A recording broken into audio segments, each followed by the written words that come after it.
And then that's the other thing. When he was a kid, he went to he had seizures, and they prayed for him at church when he was young, and the seizures went away. He didn't have seizures until he got into the car accident, had brain damage again, and the seizures started coming back. And so it was definitely a tough time. And his it was like he thought he was a 15-year-old. It was just like it had taken him back. Past 15, not really. Yeah. And so, having to tell him that his father passed, and and things like that definitely was difficult.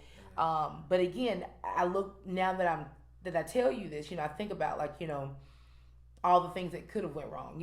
If my mom would have let depression overtake her, or if she would have let, because that's a lot. Like 3 kids, 33. And she didn't work. My father was a breadwinner. He of course was a police officer, so there are benefits.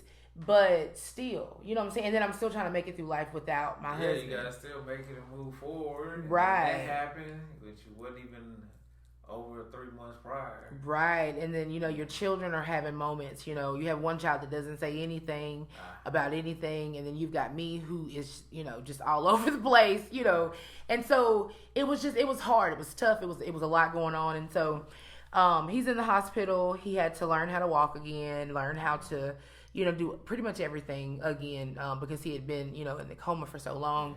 And they graduated already, or he's about to? He hadn't graduated. Man, so what they do about that? He ended up finishing. He just when people have brain damage, they have like this certain look in their eyes. Sometimes you can kind of tell. And he had that look for quite some time, I guess, as his brain was healing. Pupils dilated or whatever, or small. I don't know what it is, but you know what I mean.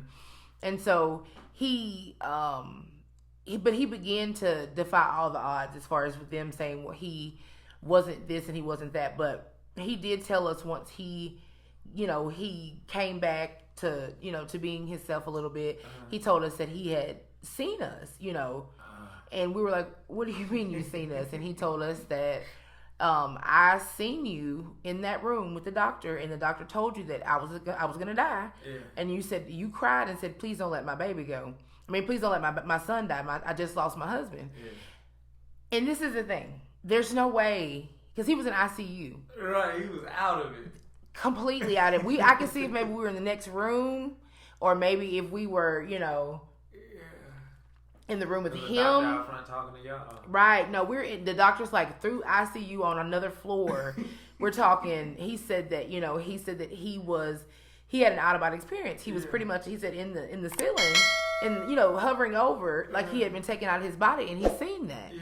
And so that was a very